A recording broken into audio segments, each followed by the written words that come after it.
At 3:47 a.m. on February 14, 1945, the Lido Road cuts through Burma like a scar across dead skin. Fog sits thick across the valley floor, transforming the landscape into something between solid ground and open sky. Visibility measures in yards, not miles. Headlights from the departed convoy still glow faintly in memory. Soft halos that dissolved into the mountain passes 2 hours earlier. Corporal James Harland stands beside the M116 pack howitzer. The metal burns cold through his gloves. 23 years old, 23rd Ordnance Company, assigned to an observation post that was supposed to hold 6 men. He is alone. The rest of his crew rotated out yesterday for medical clearance after a dysentery outbreak tore through the supply depot. Replacements were promised by nightfall. They never arrived. His breath comes in white clouds that hang briefly before vanishing into the darkness. The howitzer sits positioned on a rocky outcrop 40 ft above the road, angled to cover the eastern approach where the valley narrows. Standard artillery doctrine requires a gun crew, loader, gunner, assistant gunner, ammunition handler, section chief, driver. The manual specifies coordinated movement, precise timing, division of labor. One man cannot operate a 75 mm cannon designed for 6. The orders were explicit. Maintain radio silence. Observe only. Do not engage without authorization from command. Report enemy movement if contact occurs, then withdraw to secondary positions 3 miles west. The radio sits silent on its mounting bracket. Antenna pointed toward headquarters 27 mi southeast. Static hums beneath the frequency dial. No traffic, no updates, no voices. Below, through breaks in the fog, movement appears. 7 shapes materialize on the road surface where the convoy will return at dawn. The spacing is wrong. Allied trucks maintain 12-second intervals at night to prevent chain collisions in poor visibility. These vehicles cluster tight, bunched like predators waiting. The silhouettes register as unfamiliar. Japanese Type 97 medium trucks, likely an ambush element. They've positioned themselves on the widest section of road, where the convoy will accelerate after climbing the switchbacks from the river crossing. Harlan's hand rests on the howitzer's traverse wheel. The metal feels heavier than it should. Elevation already set for the road junction. Ammunition stored in wooden crates stacked 6 ft behind the gun position. High explosive shells each weighing 14 lb. Loading procedure requires 2 men minimum. 1 to break open the breech, 1 to insert the round. Closing the breech mechanism demands coordinated pressure. Aiming through indirect fire requires calculations he was trained to assist with, not perform alone. The fog thickens. Engine noise drifts up from the valley, low and patient. The Japanese trucks idle in position, waiting. 43 Allied trucks will return this route at dawn. The convoy carries ammunition, medical supplies, rations for the advance on Mandalay. 900 soldiers depend on that resupply reaching the front line before noon. The return trip follows standard procedure. Same route, same timing, predictable as clockwork.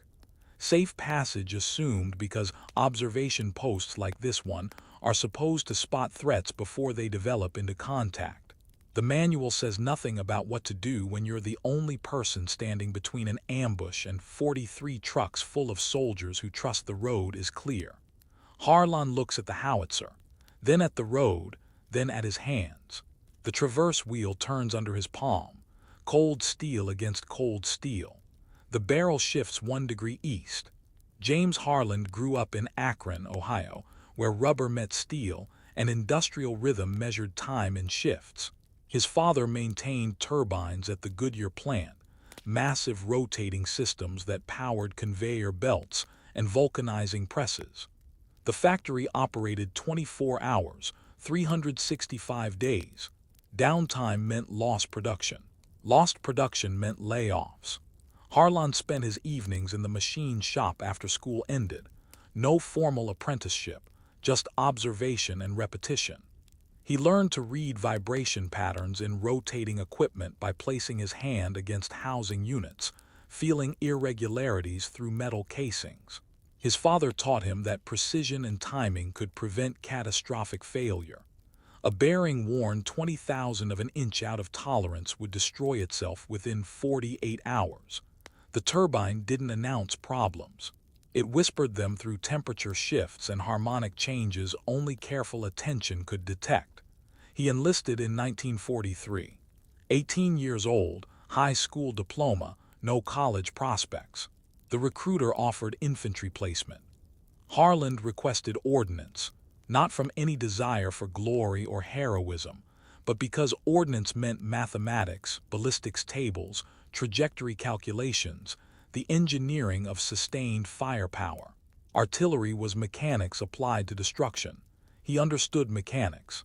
Basic training at Fort Sill lasted 16 weeks.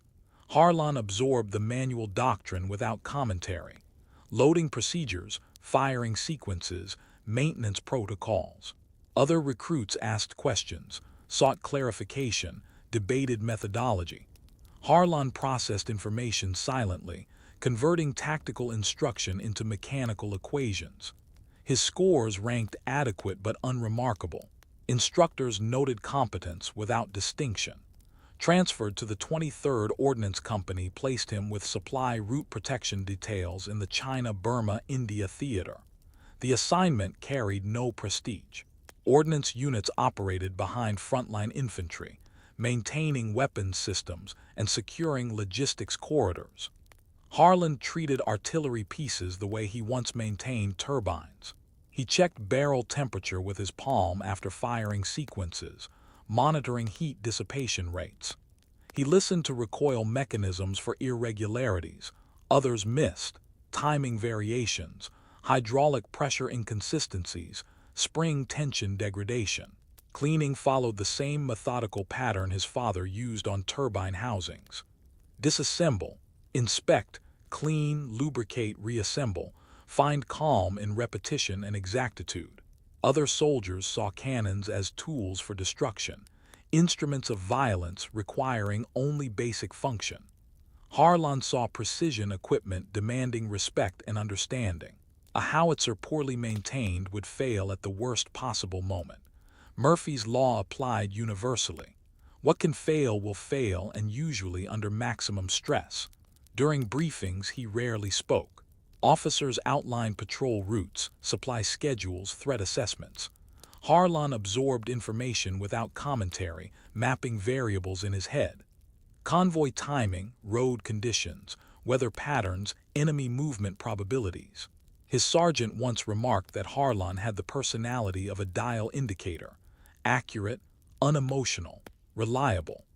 The comment wasn't meant as praise on the Lido Road, assigned to observation posts protecting supply routes through terrain where Japanese infiltration teams operated freely. Harlan requested solo guard duty. The request raised questions. Standard doctrine required crew coordination for exactly this reason. Distributed workload, mutual verification, backup capability if one man went down. But Harlan understood something his superiors didn't articulate in field manuals. Artillery placement was a problem of geometry and timing, and committees slowed down decisions. He wasn't looking for medals or recognition. He was looking for variables he could control. The Army granted his request. Manpower shortages made solo posts inevitable. Anyway, they assigned him an M16 pack howitzer on a rocky outcrop 40 ft above the Lotto Road. Standard observation duty, 12-hour shifts, radio contact with headquarters every 4 hours. On February 14, 1945, his crew rotated out for medical clearance. Replacements never arrived. Harlan remained at his post, alone with the howitzer and the fog and 7 enemy trucks waiting in the valley below. The Lido Road represented one of the war's most desperate logistical gambles. 478 mi of supply line carved through jungle and mountains to break the siege of China and sustain Allied advances into Burma. The route began in Assam, India, crossed the Pakai Range, threaded through the Hukiang Valley and terminated at the Burma Road Junction near Mong Yu. Construction started in December 1942. 15,000 American engineers and 35,000 local laborers moved 2 million cubic yards of earth per month. Every 72 hours, massive convoys hauled ammunition, fuel, and medical supplies from India to forward positions.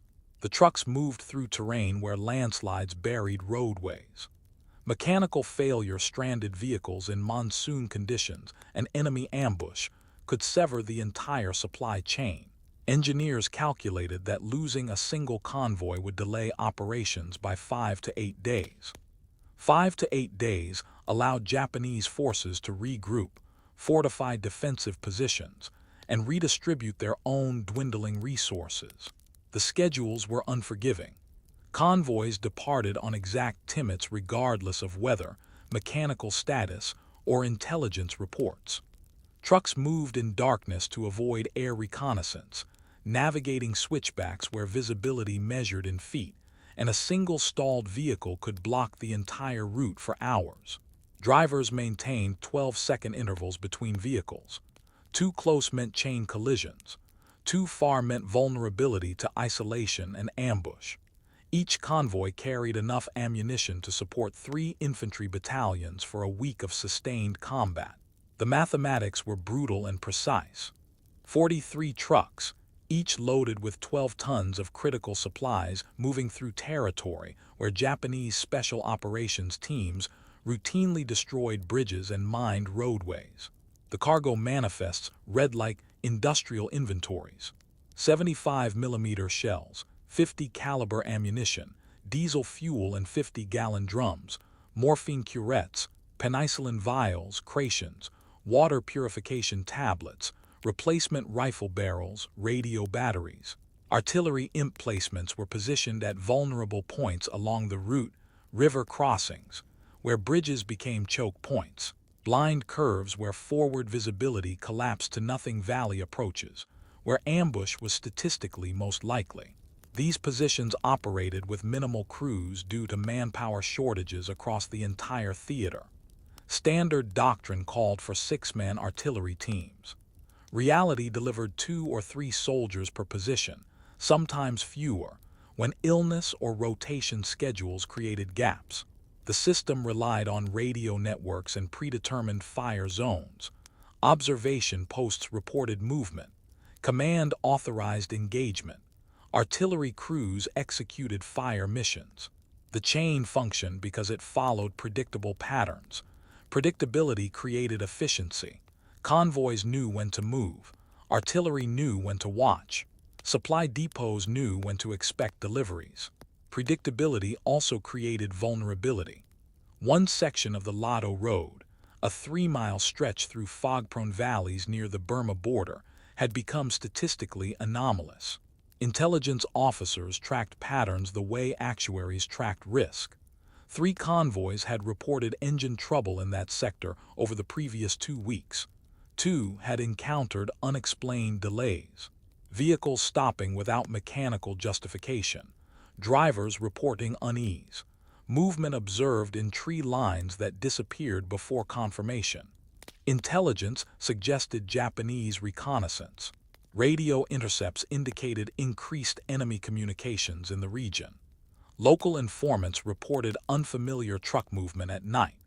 Vehicles without proper markings using secondary trails that paralleled the main road, but no confirmed sightings existed. No contact, no bodies, no physical evidence of enemy presence. The ambiguity created paralysis. Without confirmation, command couldn't justify routing convoys through longer, equally dangerous alternate paths. Without contact, they couldn't justify committing infantry patrols to sweep terrain where soldiers would be more vulnerable than the convoys themselves. The supply line had to keep moving. Stopping meant losing the war in increments too small to photograph, but too large to ignore. On the night of February 13, 1945, Convoy Designation Baker 7 departed the staging area at Lado carrying ammunition and medical supplies for the Mandalay offensive. 43 trucks, standard route, standard timing, expected return at dawn on February 14th. The observation post overlooking the anomalous valley sector was manned by one soldier, Corporal James Harland, 23 years old, alone with an M116 pack howitzer and orders to maintain radio silence. Below in the fog, 7 Japanese Type 97 trucks waited in positions that suggested coordination and patience. The system required the convoy to return. The system also required Harlan to follow orders. At 2:15 a.m., Harlan's radio crackled with routine check-in calls from convoy lead elements. Voices acknowledged passage through grid coordinates according to schedule. Baker 7 convoy lead vehicle reporting position at checkpoint Delta 4. On time, no mechanical issues. Visibility poor but manageable. The transmission quality held steady, no interference patterns, signal strength adequate. But beneath the expected transmissions, something felt misaligned. Harlan had listened to dozens of convoys over 3 months of observation duty.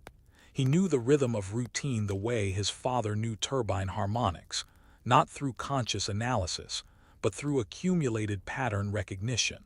Drivers on long hauls developed a cadence, steady voice, measured acknowledgments, professional but weary. This convoy driver's voice carried an edge. Sentences clipped shorter than previous nights. Acknowledgments arriving 3 seconds faster than normal. Not panic, not fear, just tension bleeding through standard military protocol. The radio fell silent after the last checkpoint confirmation. Standard procedure. At 2:43 a.m., complete silence. The convoy had entered the most vulnerable section of road, the 3M stretch where communication discipline became absolute. No transmissions, no lights beyond convoy running lamps, no unnecessary engine noise. Move through fast and quiet. The protocol existed because this sector represented maximum exposure, narrow road, steep grades on one side, dense jungle on the other, fog accumulation that reduced visibility to nothing. But the silence felt different tonight, too complete. Harlan listened. No engine sounds echoing up from the valley. No distant grinding of gears on steep grades that carried through mountain air regardless of radio silence. Just fog and stillness. The wind had died an hour earlier, temperature holding steady at 48 degrees. Moisture condensed on the howitzer's barrel, forming small droplets that reflected starlight when the fog thinned momentarily. At 3:12 a.m., movement below, not the convoy that was still miles ahead, maintaining schedule through the northern switchbacks. These were shapes appearing from the eastern tree line, emerging from terrain that had shown no activity for the previous 6 hours of observation. Vehicles moving without headlights, navigating by memory or previous reconnaissance. They positioned themselves across the road at staggered intervals. 7 vehicles. Harlan counted them through breaks in the fog, marking positions mentally against the road geography he'd memorized during daylight surveys. The placement suggested professional coordination, not random scavengers or opportunistic raiders. This was a prepared intercept element. The spacing created overlapping fields of fire. The positioning blocked both advance and retreat routes. Standard ambush doctrine. At 3:31 a.m., figures disembarked. Movement spread across both sides of the road. The fog swallowed details, individual faces, weapon types, exact numbers, but the choreography was unmistakable. Soldiers moved to predetermined positions. Some knelt behind roadside boulders. Others disappeared into tree lines flanking the road. 2 remained with each vehicle, likely machine gun crews or reserve elements. This was a kill zone being prepared. Harlan's hand moved to the radio handset. Standard operating procedure dictated reporting suspicious activity through command channels. Observer identifies potential threat. Observer transmits to headquarters. Command evaluates intelligence. Command authorizes appropriate response. The chain existed for specific reasons. Verification prevented false alarms. Authorization prevented unauthorized escalation. Coordination ensured response matched threat level. He reached for the transmit button. His thumb rested on the metal surface, cold, textured with cross-hatching for grip. He calculated response time. 15 minutes minimum for command evaluation. Duty officer would need to wake senior command. Brief situation. Receive guidance.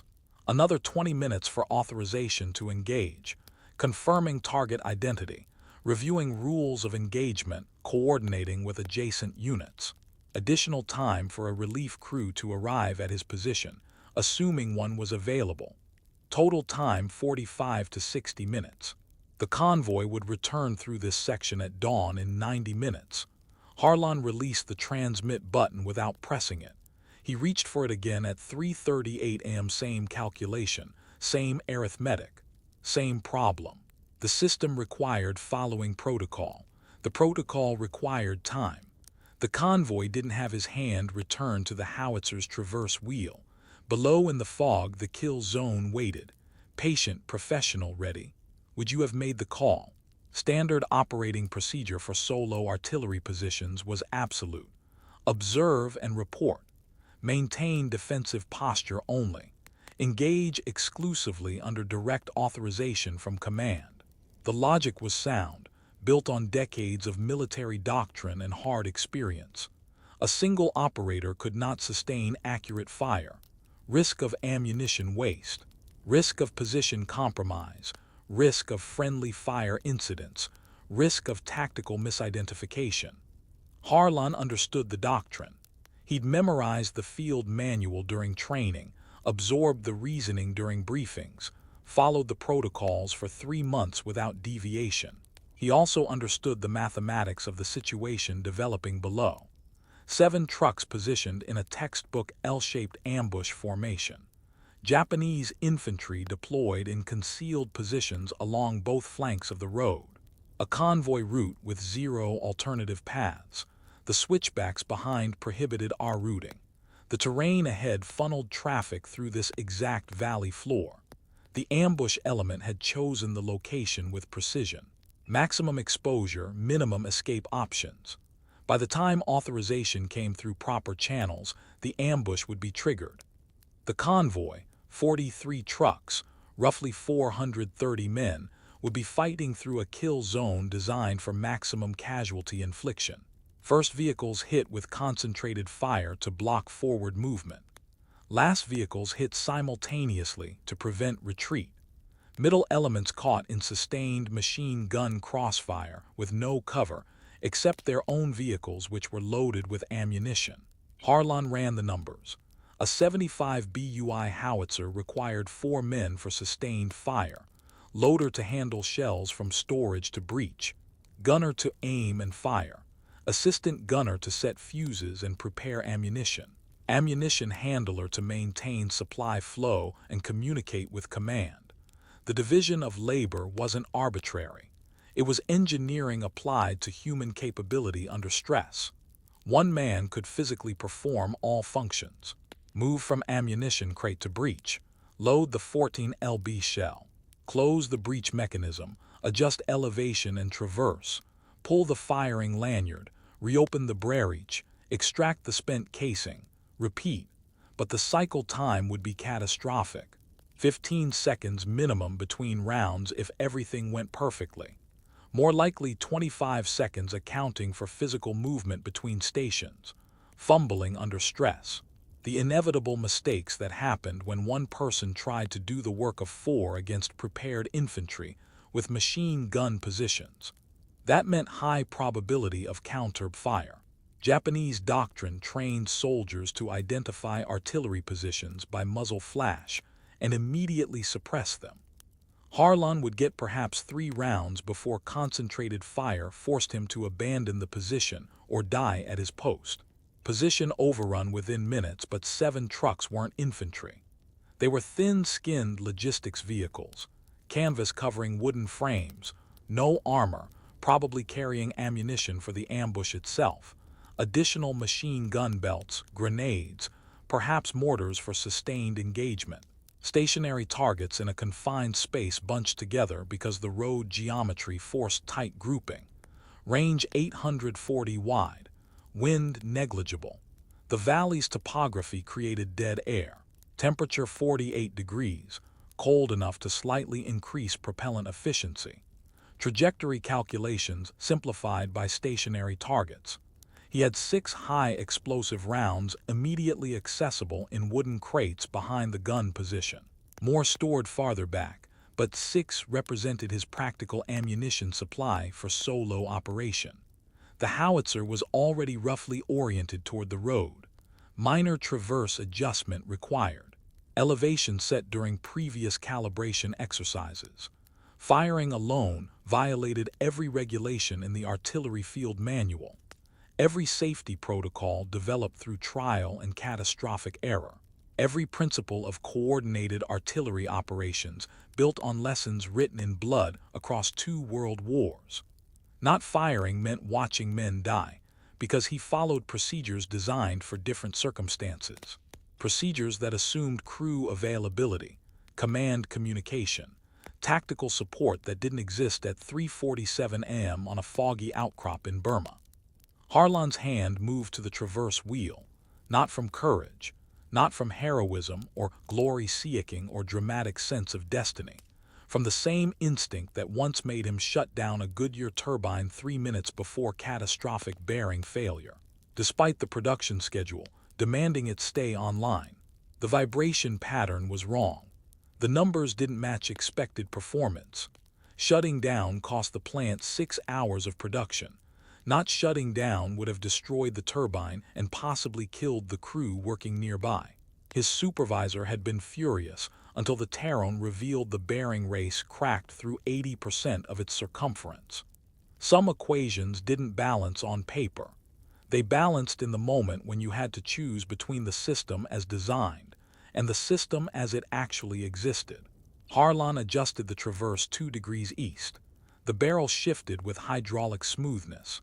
Metal moving against metal with precision tolerance measured in thousandth of an inch. Below the kill zone waited, patient, professional, unaware.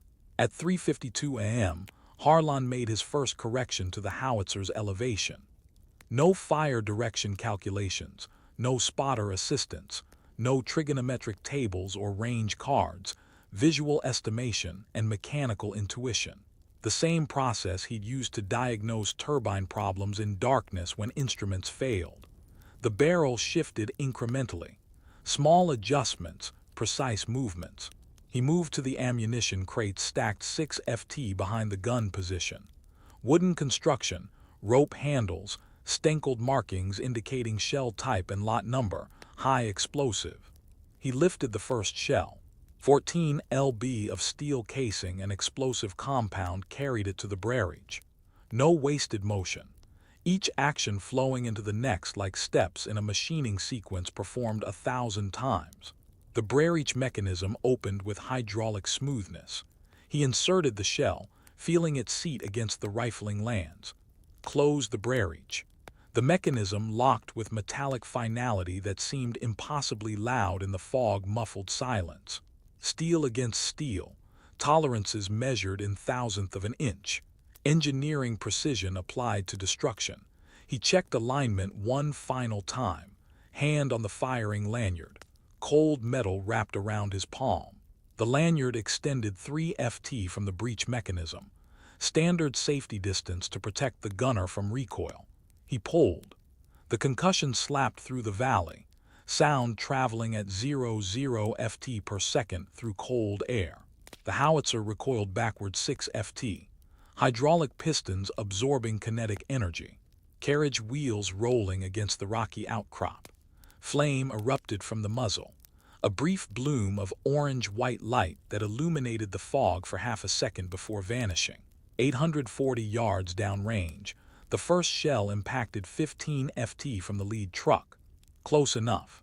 The explosion threw dirt and fragments across the road surface.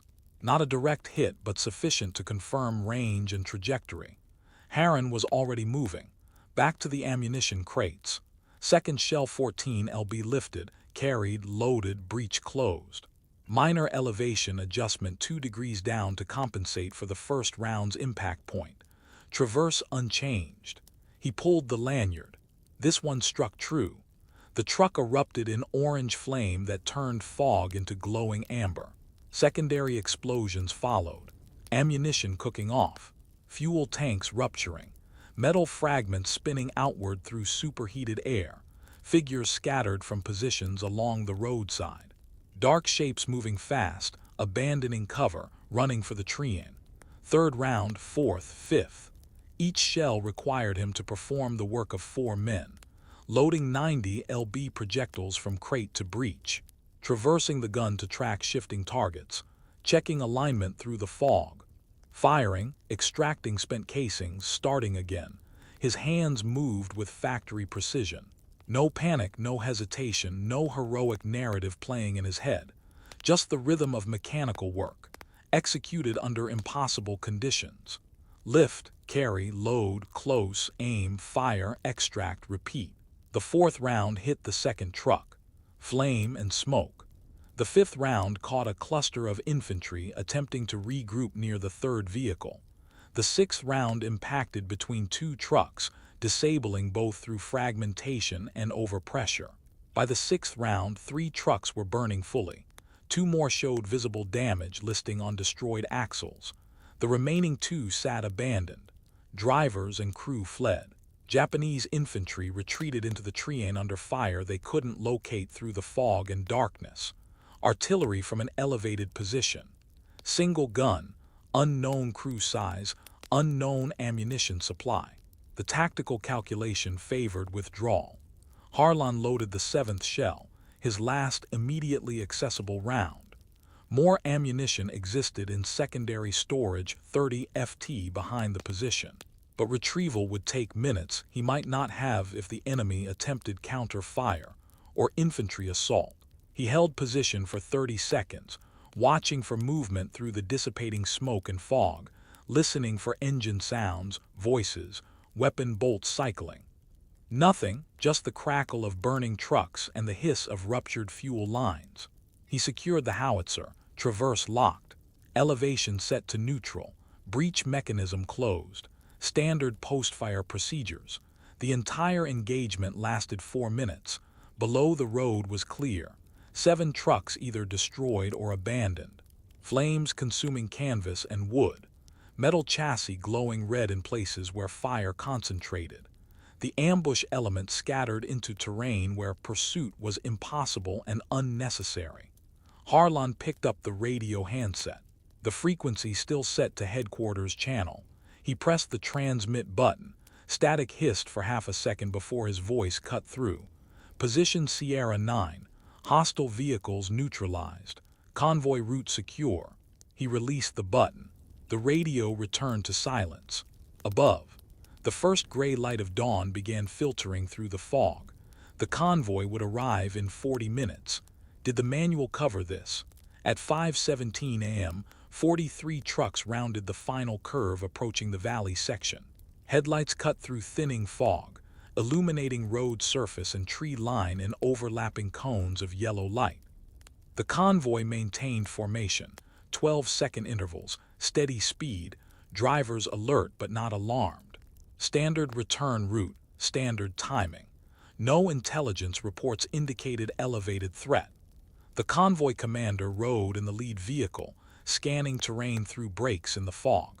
He noted smoke rising from the roadside approximately 400 yards ahead. Dark columns drifting upward, dispersing into the pre-dawn gray. He attributed it to brush fires common in dry season when dead vegetation accumulated and spontaneous combustion occurred. The notation went into his mental log, but triggered no alarm protocol. Drivers maintained speed, 35 mph on straightaways, dropping to 20 on curves. The lead vehicle passed the first burned-out truck at 5:19 a.m. Canvas consumed. Frame structure collapsed. Metal chassis still radiating heat. The convoy commander registered it as battle damage from previous engagements, possibly weeks old. The area had seen sporadic contact for months. Abandoned equipment wasn't unusual. 43 trucks passed through without incident. No ambush, no gunfire, no casualties. The road remained clear, visibility improving as dawn light strengthened and fog dissipated. Drivers accelerated through the valley section, eager to clear terrain where mechanical failure meant blocking the entire route. The convoy reached forward supply depots at 6:43 a.m., slightly ahead of schedule. Unloading crews met them with standard procedure, manifest verification, cargo inventory, mechanical inspection. Nothing unusual noted. No damage, no injuries, no delays. Battalion logistics officers checked manifests against delivered cargo. Ammunition all accounted for. Medical supplies complete. Rations matched shipping documentation. The operation was recorded as routine. One line in a daily logistics report, green status. No exceptions noted. 6 miles behind the convoy, a Japanese radio operator sat in dense jungle attempting to raise a platoon that had gone silent during their planned ambush. Repeated calls on primary frequency. No response. Switched to backup frequency. Static. Switched to emergency protocol. Nothing. At 8:30 a.m., an Allied patrol investigated reports of explosions in the valley. Local civilians had heard sustained artillery fire before dawn, approximately 7 rounds in rapid succession. The patrol approached cautiously, expecting possible minefield or unexploded ordnance. They found 7 burned-out trucks positioned across the road in staggered formation. Abandoned weapons scattered in roadside vegetation. Type 99 rifles, Type 92 machine guns, ammunition belts. Personal equipment dropped during hasty withdrawal. Cans, entrenching tools, rice bags, no casualties, no wounded, no prisoners. The vehicles contained ammunition crates, demolition charges, and radio equipment consistent with Special Operations Interception Teams. Japanese doctrine for ambush elements operating independently from main force units. The patrol's report noted apparent artillery strike from elevated position. Origin unknown, possibly from patrol elements operating off-book or unrecorded fire missions. At 11:15 a.m., command staff reviewing overnight activity reports connected the patrol findings to Harlan's transmission. Position Sierra 9. Hostile vehicles neutralized. The timing matched. The location matched. The engagement matched physical evidence, but the convoy had already passed through safe, unaware. The 43 trucks never learned how close they'd come to driving into prepared crossfire. The drivers never knew someone had violated doctrine to clear the road ahead of them. The convoy commander never connected the smoke he observed to artillery fire that had occurred 30 minutes earlier. In after-action reviews, the convoy's safe passage was attributed to effective route security and Japanese interdiction operations by forward elements disrupting enemy planning. No official connection was made to a lone artilleryman who decided procedures mattered less than outcomes. The 43 trucks continued their schedule, cargo distributed to forward positions. Ammunition resupplied infantry battalions preparing for the next advance. Medical supplies restocked field hospitals. Rations fed soldiers who would push Japanese defensive lines back another 12 miles over the following week. The supplies enabled operations that compressed enemy positions and accelerated the Burma campaign timeline. Territory gained, casualties avoided, strategic objectives achieved. The war moved forward, measuring success in miles gained and supply tonnage delivered. After-action reports documented outcomes in numerical terms. Convoys completed, cargo delivered, enemy contact avoided. The system tracked what happened, rarely examining the invisible moments where individual decisions prevented disasters that never occurred. Success looked identical, whether achieved through perfect adherence to doctrine or through violations that happened to work. How do you measure victories that leave no trace? At 1:30 p.m., Harlan stood in his company commander tent. Canvas walls, wooden folding table, maps pinned to a corkboard showing the Lido Road network, cap removed, posture neutral, hands at his sides. The commander sat behind the table reviewing paperwork, morning patrol reports, radio logs, after-action summaries from multiple units. He looked up when Harlan entered, gestured to the standing position across from the table. No chair offered. This wasn't a conversation. The briefing lasted 11 minutes. The commander's assessment was direct, delivered in the flat tone of administrative necessity. The engagement violated fire discipline protocols established for solo observation positions. Risked position compromise by revealing artillery placement to enemy forces. Expended ammunition without authorization from command. Demonstrated flagrant disregard for established doctrine regarding engagement authority. It also prevented an ambush that would likely have resulted in significant American casualties and mission-critical supply loss. The mathematics created an impossible situation. The action was simultaneously insubordinate and necessary. Technically wrong, but functionally correct. The kind of problem that couldn't be solved through military regulations, because regulations assumed clarity that combat rarely provided. No formal commendation could be issued for violating orders even when the violation saved lives. Army doctrine didn't include medals for insubordination regardless of outcome. Precedent mattered. Authorization chains existed for reasons that transcended individual incidents. No official reprimand could be filed for an action that demonstrably succeeded in protecting a critical convoy. 43 trucks delivered. 430 men arrived safely. Strategic timeline maintained. Punishing success created worse problems than rewarding disobedience. The solution was bureaucratic silence. The incident would be noted in unit logs as hostile contact. Enemy vehicles destroyed, no friendly casualties. Standard reporting format, no elaboration, no special designation. The report would be filed with hundreds of similar reports from across the theater. Small engagements, local actions, routine security operations that kept supply lines functioning. It would not be elevated for review. No investigation, no formal inquiry, no command-level assessment. The paper trail would end at company level, buried in archives that no one would examine unless specifically searching for this exact incident on this exact date.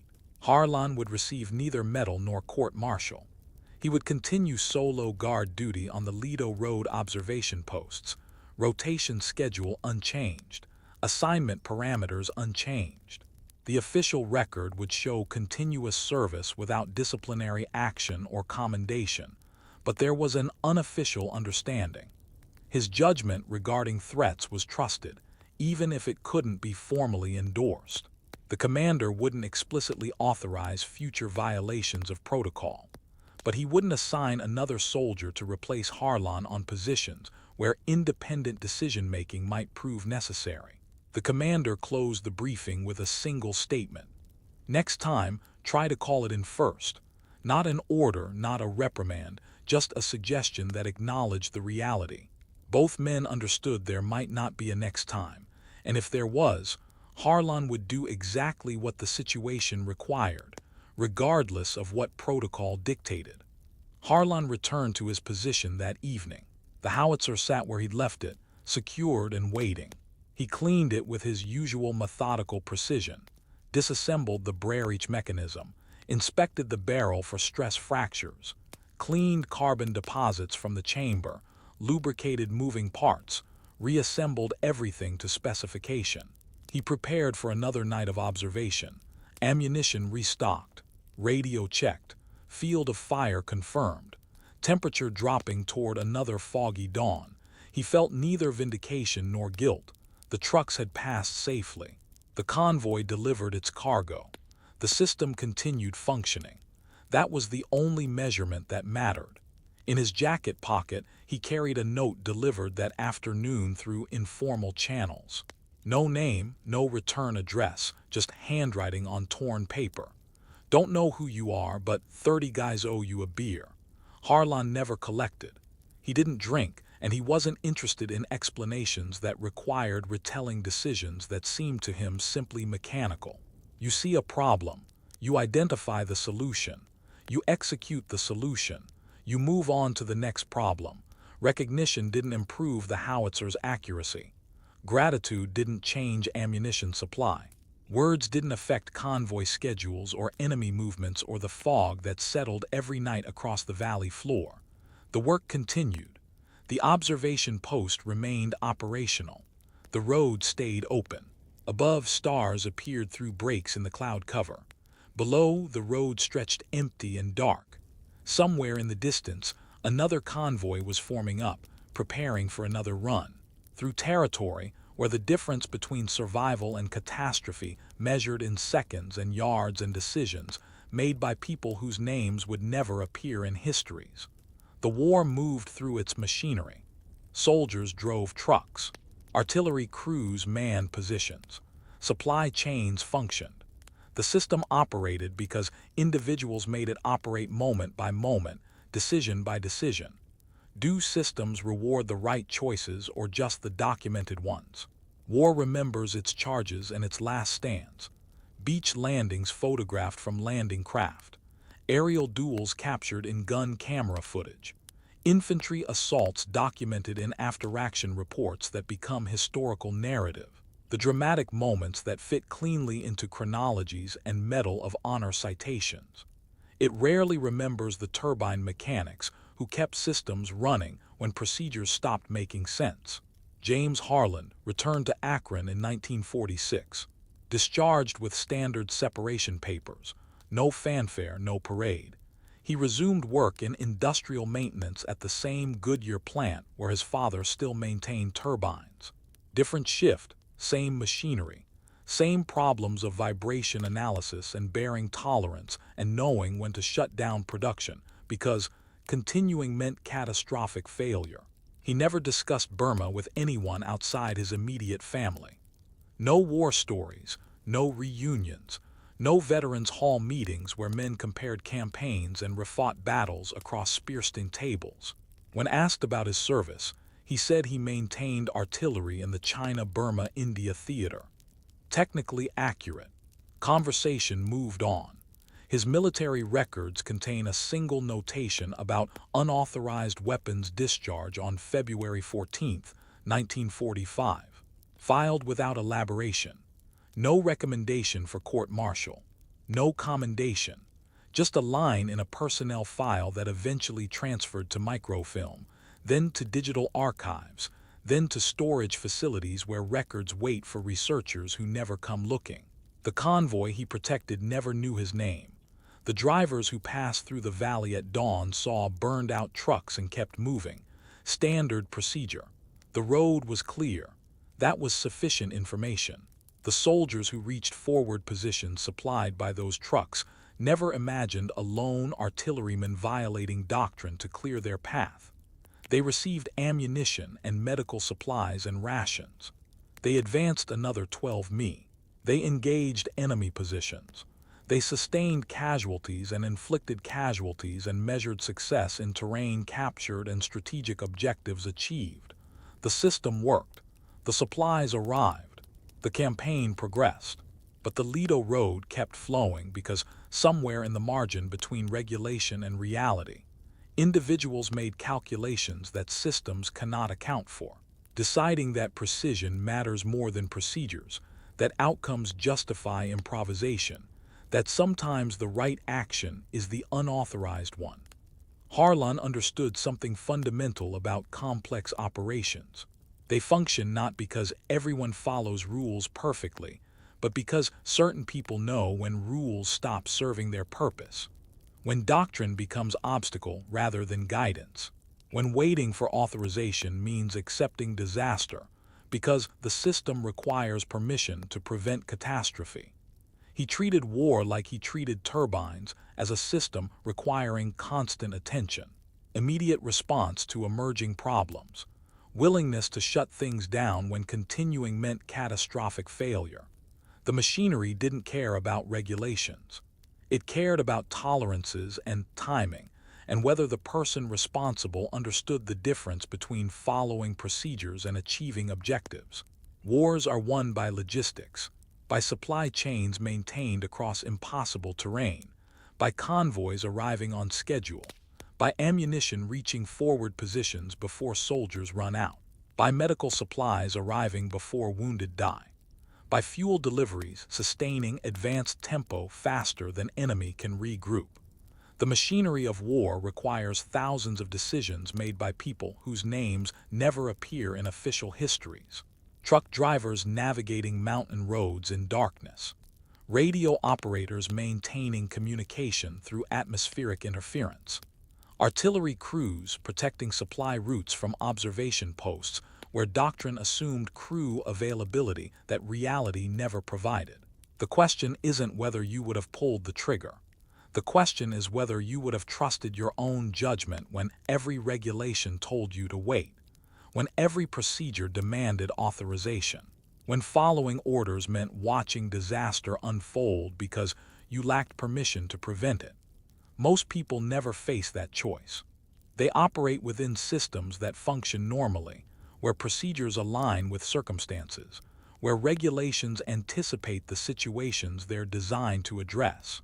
The ones who do face that choice rarely get medals. They get to watch trucks drive safely past smoking ruins.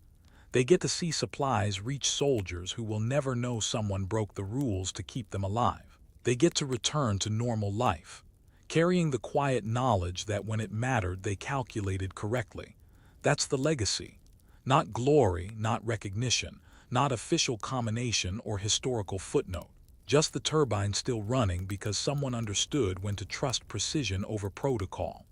Harlan died in 1987. Heart failure, 65 years old. His obituary mentioned military service in World War II. 2 paragraphs, standard format. The convoy he saved never sent flowers. They didn't know. The system doesn't measure prevented disasters. It measures delivered cargo and casualties avoided and territory gained. Success looks identical whether achieved through perfect adherence to doctrine or through violations that saved lives. Would you have known the